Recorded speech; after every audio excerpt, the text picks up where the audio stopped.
పన్నులు కట్టడం అంటే ఏమిటి? ఆదాయపు పన్ను కట్టినవాడే పన్ను కట్టినట్ట? పన్ను హ్మ్. చెల్లింపుదారా? హ్మ్. ఇవాళ నేను ఒక దుకాణానికి పోయి అగ్గిపెట్టె కొనుక్కుంటే దాని మీద పన్ను కడుతున్నాను నేను. అవును. సబ్బు బిళ్ళ కొనుక్కుంటే దాని మీద పన్ను కడుతున్నాను నేను. హ్మ్. నిత్యావసర వస్తువులు కొనుక్కుంటే దాని మీద పన్ను కడుతున్నా. అంటే ఈ దేశంలో, ఈ రాష్ట్రంలో ఉన్న ప్రతి పౌరుడు హ్మ్. పన్ను చెల్లిస్తున్నవాడే. టాక్స్ పేయరే. అవును. మీరేదో సంవత్సరానికోసారి మీరు సంపాదించే 10,00,000, 20,00,000లో ఓ 10,000, 20,000 పన్ను కట్టేసి, నేను హ్మ్. పన్ను కడుతున్నా, నేనే టాక్స్ పేయర్‌ని, నా డబ్బంతా తీసుకొని జగన్మోహన్ రెడ్డి వృధా చేస్తున్నాడని మాట్లాడితే అది సరైంది కాదు. అవును. మీరే మాత్రమే పన్ను చెల్లించడం లేదు. ఈ రాష్ట్రంలోని ప్రతి పౌరుడు పన్ను చెల్లిస్తూ ఉన్నాడు. హ్మ్. నేను కొనే ప్రతి వస్తువు మీద పన్ను కడుతున్నాను. అవును. కాబట్టి ఇదంతా కూడా ఇప్పుడేమవుతది? బాబాసాహెబ్ అంబేద్కర్ రాజ్యాంగం రచన చేసిన సమయంలో, రాజ్యాంగ రచనకు సంబంధించిన ఇది చేసిన సమయంలో రిజర్వేషన్లు తీసుకొచ్చినారు. హ్మ్. ఎందుకు తీసుకొచ్చిన రిజర్వేషన్లు? అసమానతలు ఉన్నవి. ఇవి తొలగిపోయి మొత్తం అన్ని వర్గాలు సమానమయ్యే వరకు ఈ రిజర్వేషన్లు కొనసాగాలి అని కోరినాడు ఆయన. అవును. కాబట్టి ఇప్పటికి ఇంకా రిజర్వేషన్లు కొనసాగుతూ ఉన్నవి. 75 ఏళ్ళైనా ఈ దేశంలో స్వతంత్రం వచ్చి. ఎందుకంటే ఇంకా అసమానతలు పోలేదు కాబట్టి. అవును. జగన్మోహన్ రెడ్డి గారు ఏం చెప్తున్నారు? ఇందిరాగాంధీ రాజ్యాంగ నిర్మాతలేమో అసమానతలు తొలగే వరకు రిజర్వేషన్లు ఉండాలన్నారు. ఇందిరాగాంధీ గారు గరీబీ హఠావో అన్నారు. హ్మ్. ఆ తర్వాత వచ్చిన ఎన్టీ రామారావు గారు లాంటి వాళ్ళు పేద ప్రజలు వాళ్ళకు కూడు గుడ్డ నీడ ఇవ్వాలి అని వాళ్ళు మాట్లాడినారు. అవును. ఇంతమంది ఇన్ని మాట్లాడినా మరి ఇవాల్టి వరకు ఎందుకు పేదరికం తొలగిపోలేదు? హ్మ్. ఎందుకు తొలగిపోలేదంటే వాళ్ళని ఆర్థికంగా వాళ్ళకు హ్యాండ్ హోల్డింగ్ అనేది మనం చేయలేదు ఇప్పటివరకు. ఓకే. వాళ్ళు ఆర్థికంగా పైకి రావాలి. పైకి వచ్చే వరకు కూడా హ్మ్. మీరెన్ని విమర్శలు చేసినా ఇట్లా బటన్ నొక్కి డబ్బులు వేయడం అనేది జరుగుతుంది. ఎవరికి వేస్తూ ఉన్నారు? పిల్లల చదువుల కోసం వేస్తున్నారు. హ్మ్. ఒంటరి మహిళలు బ్రతకడానికి వేస్తున్నారు. వృద్ధులు బ్రతకడానికి వేస్తున్నారు. లేకపోతే ఇతర రంగాలు, వ్యవసాయ రంగానికి సంబంధించి కానీ, వృత్తుల్లో ఉన్న వాళ్ళకి కానీ, వివిధ వృత్తుల్లో ఉన్న వాళ్ళకి కానీ ఆర్థిక సాయం చేస్తే వాళ్ళు తమ కాళ్ళ మీద తాము నిలబడగలుగుతారు. రెండవది ఏమిటి? వాళ్ళకి డబ్బు ఇస్తున్నాను, వాళ్ళు తాగి పడుకుంటున్నారు, హ్మ్. లేదా సోమరులైపోతున్నారు అని మాట్లాడుతున్నారు. హ్మ్. ఇవాళ మీరు కనుక ఆంధ్రప్రదేశ్ ఆర్థిక పరిస్థితి చూసినట్టయితే హ్మ్. మీరేదైతే డబ్బు సంక్షేమం ద్వారా ప్రజలకు ఇస్తూ ఉన్నారో ఆ డబ్బు మళ్ళీ మార్కెట్లోకి వస్తున్న రుజువులు మీకు కనిపిస్తాయి. హ్మ్. తప్పదు కదా! వాళ్ళ దగ్గరకు వస్తున్న డబ్బు వాళ్ళ వృత్తుల్లో పెడతారు. లేకపోతే వాళ్ళ ఇంటి అవసరాలకు పెట్టుకుంటారు. వాళ్ళ పిల్లల చదువులకు పెట్టుకుంటారు. వాళ్ళ ఆరోగ్యానికి సంబంధించిన వీటికి ఏదైనా మళ్ళీ మార్కెట్‌లోకి వస్తున్నది కదా డబ్బు. అమౌంట్ వస్తది. మళ్ళీ ఆ డబ్బు పన్నుల రూపేణా ప్రభుత్వం దగ్గరికి వస్తున్నది కదా! హ్మ్. కాబట్టి వాళ్ళు ఆ స్థాయి నుంచి హ్మ్. పైకి కొంత లేచే వరకు కూడా హ్మ్. ప్రభుత్వం ఇట్లాంటి కార్యక్రమాలు చేయాల్సిన సంక్షేమ రాజ్యం అంటేనే మనది వెల్ఫేర్ స్టేట్ అని చెప్పుకుంటాం కదా! అవునండి. సంక్షేమ రాజ్యం అంటేనే అది. పేదరికంలో ఉన్న వాళ్ళను పైకి తీసుకొచ్చే వరకు. హ్మ్. వాళ్ళు సెల్ఫ్ రిలయన్స్. ఓకే. వాళ్ళు స్వయం పోషకులుగా ఉండేట్టు, హ్మ్. గౌరవప్రదంగా జీవించేట్టుగా వాళ్ళు ఆ హ్మ్. స్థాయికొచ్చే వరకు ఈ కార్యక్రమాలు చేయాలి. ఎవరెన్ని విమర్శలు చేసినా ఇది తప్పదు అని చెప్తున్నారాయన. హ్మ్. ఇందాక రాజశేఖర రెడ్డి గారి దినచర్య చెప్పారంట. అంటే మార్నింగ్ ఎక్సర్సైజ్ చేయడం, నైట్ 9 గంటలకు పడుకోవడం చెప్పారు. మిగతా టైంలో కలుసుకోవడం సెక్రటేరియట్ ప్రజలు కలుసుకున్నారు. మరి జగన్మోహన్ రెడ్డి గారి దినచర్య ఎలా ఉంటదంటారు ఆయన మరి? కూడా పర్సనల్ డిసిప్లిన్ చాలా ఉంటది ఆయనది ఆ! గూడా. ఆయన గూడా ఆరోగ్యానికి సంబంధించి చాలా జాగ్రత్తగా ఉంటారాయన. హ్మ్. ఆయనకు దురలవాట్లేం లేవు. హ్మ్. ఆయన మందు జోలికి పోరు ఆయన. ఓకే. ధూమపానం లేదు. హ్మ్. ఇతరమైనవి లేవు. ఆయన రోజు జిమ్ చేస్తారు. జిమ్ చేస్తారంట. ఆ! ఆయనకు శారీరక సమ్మ శారీక శార శారీరకంగా దృఢంగా ఉండే, ఆరోగ్యంగా ఉండే అలవాట్లే ఉన్నవాయనకు. హ్మ్. నైట్ పడుకోవడం మళ్ళీ మామూలంట. ఆయన 6 గూడా కల్లా 6 తర్వాత మామూలుగా 6, 7 తర్వాత ఆయన గూడా హ్మ్. ఈ అధికార కార్యక్రమాలేం చేయరు ఆయన చేయరు. గూడా. తర్వాత హాలిడేస్ కూడా పెద్ద కూడా ఏమి కార్యక్రమాలు పెట్టరని ఆయన చెప్తున్నారు. దాదాపుగా అట్లా ఏం లేదు. హ్మ్. హార్డ్ అండ్ ఫాస్ట్‌గా ఒక సిస్టమ్. ఆ సిస్టమ్ ప్రకారం ఏదో హ్మ్. ఏమంటారు అరాచకంగా ఉండకుండా హ్మ్. ఒక పద్ధతి ప్రకారం అధికారులైనా సరే, ఉద్యోగులైనా సరే, ఎవరైనా సరే హ్మ్. ఒక భాగం కుటుంబంతోటి, వ్యక్తిగత జీవితంతోటి ఉండాలి.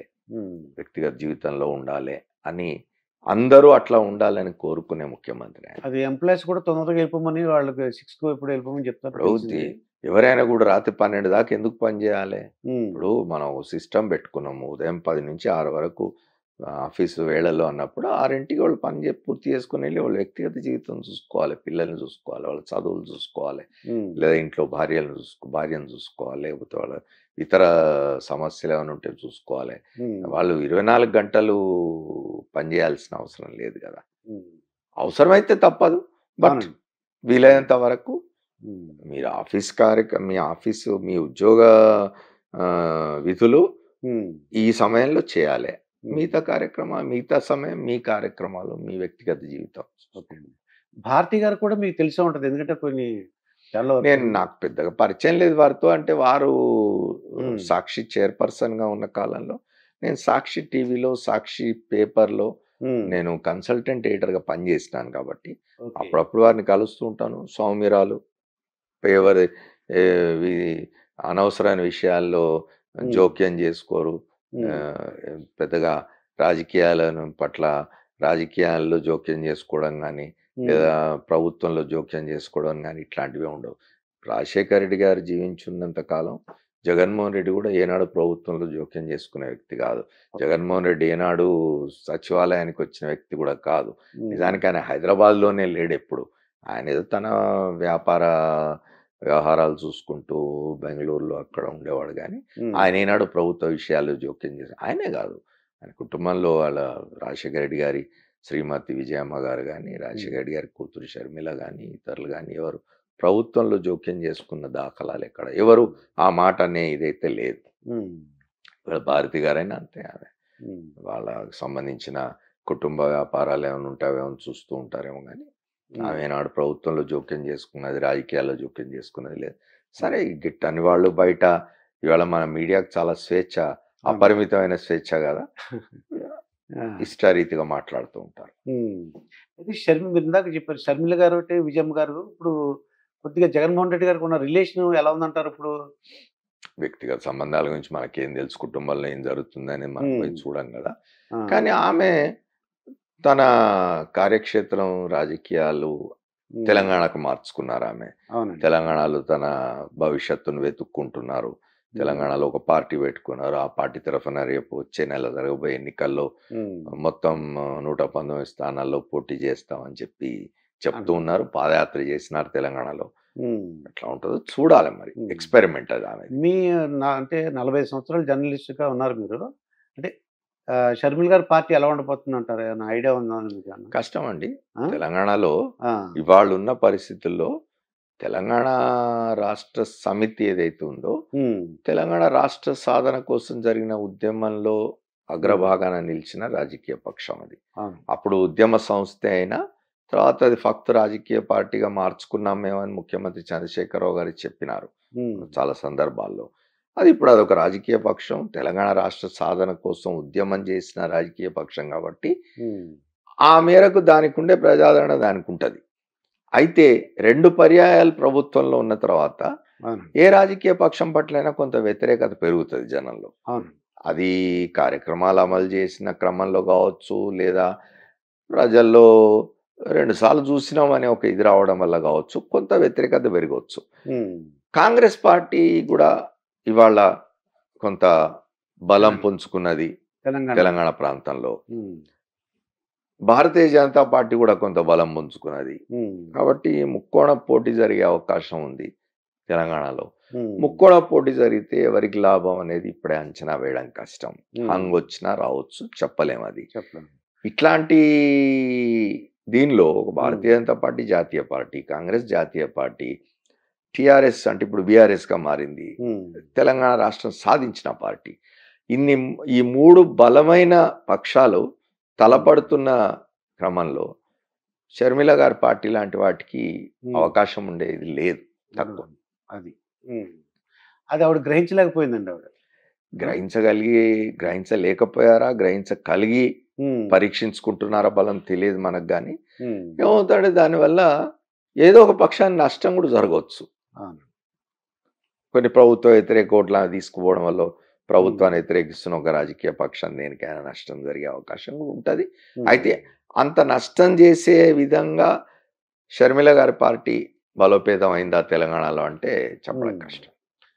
ఆ మధ్యన ఈ షర్మిల పార్టీని తీసుకెళ్లి కాంగ్రెస్ లో కలుపుతున్నారని అన్నారు కదండి. చర్చలు జరిగినట్టున్నవి. వాళ్ళు కాంగ్రెస్ పార్టీ జాతీయ స్థాయిలో కాంగ్రెస్ పార్టీ రాజశేఖర రెడ్డి గారి కుమార్తె కదా. అవునండి. రాజశేఖర రెడ్డి గారి ఇమేజ్ ను కొంత వాడుకోవడం కోసం అని చెప్పి ఆమెను తమ పార్టీలో చేర్చుకునేందుకు కొన్ని ప్రయత్నాలు అయితే చేసినట్టున్నారు. అవి ఫలించినట్టు లేవు ఇంకా. అవునండి. కాబట్టి ఆమె ఇప్పుడు తెలంగాణలో సొంతంగా తను బరిలోకి దిగుతున్నారు. కాంగ్రెస్ పార్టీతో కలిసి కాకుండా సొంతంగా బరిలోకి దిగుతున్నారు. కాబట్టి తెలంగాణలో రాజశేఖర్ ఇప్పుడు మీరు చూడండి, ఎన్టీ రామారావు గారి ఇమేజ్ ను వాడుకోవడానికి పురంధేశ్వరి గారిని బీజేపీ వాళ్ళు ఆంధ్రప్రదేశ్ లో అధ్యక్షురాలు చేసినారు బీజేపీకి. అదే కాన్సెప్ట్ వాళ్ళది. అట్లా తెలంగాణలో కూడా ఏమన్నా రాజశేఖర రెడ్డి గారి ఇమేజ్